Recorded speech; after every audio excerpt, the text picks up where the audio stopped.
I think Israel has every right to defend itself, and they should eradicate Hamas. This is not like we woke up and found out that they were a terrorist organization yesterday or on Sunday. We've known this for years. They've been labeled as such. People have been monitoring their money flows for years. We know where they were funded. But the thing to keep in mind is that those 30,000 Hamas terrorists have also been keeping 2.2 Palestinians hostage for the last 20 years. And of the 2.2 million Palestinians in Gaza, half are kids.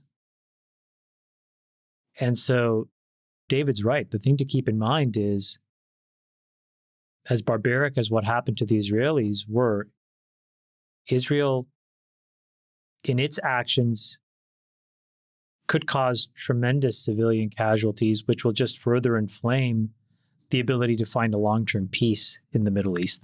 That's really tragic. And that's probably part of Hamas's kind of sadistic calculus, which is they probably expected this kind of a reaction, and they probably don't care at the end of the day.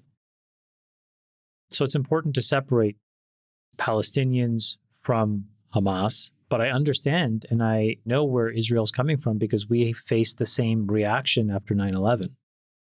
The question that I have is, Israel is the most sophisticated military and intelligence organization in the world. And the reason is because when everybody talks about priorities, Israel only really has one priority, which is to safeguard the Israeli people. Yeah, survive. And they've been essentially in a conflict zone with this sword of Damocles since the founding of Israel. So there are three organizations that really have to figure out what happened here, right? There's Mossad, which is the foreign intelligence service of Israel. There's Shin Bet, which is the domestic security apparatus. And then there's Amman, which is the military intelligence group. And it's like, how did this happen? Because this should have been priority 1, 2, 3, and 4, right? And it has always been for them. Other countries, the safeguarding of their people is not necessarily always number one, right? And then things happen and then you reprioritize. In many ways, that's what happened in 9/11, I guess, at some level in America.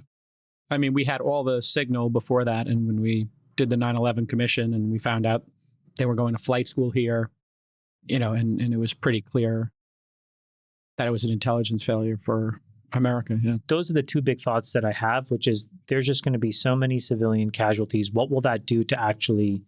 I think that has a huge negative impact on the long-term chances of peace, because then radicals will use that information to further or to attempt to radicalize the next generation of Palestinians or other Arabs or whatever. And so I worry that the progress that was made in the Abraham Accords, all the normalization, goes off the rails. And that's tragic because most of these people, the overwhelming majority of all people everywhere, they just want peace. They just want to live a decent life, take care of their family, raise their kids. So that's really tragic. But then the other part of my mind is like, how could this have fallen through the cracks? And why were the most sophisticated intelligence organizations caught flat-footed here? Yeah. There's going to be a lot of information that'll come out over time and lessons. And by the way, the reason why that second piece is important is not to point the finger at anybody, but it's to de-escalate because of what Zach said earlier, which is that when people who can articulately gird for war are given the bully pulpit, and you see American politicians now braying and girding for war, I don't think they fully recognize the consequences of that. They're not doing a full accounting of what America has lived through in the last quarter century. And now to induce other countries to try to do the same, I think is so dangerous. And so if we can understand where these cracks are, at least we can de-escalate those specific individuals' attempts to escalate.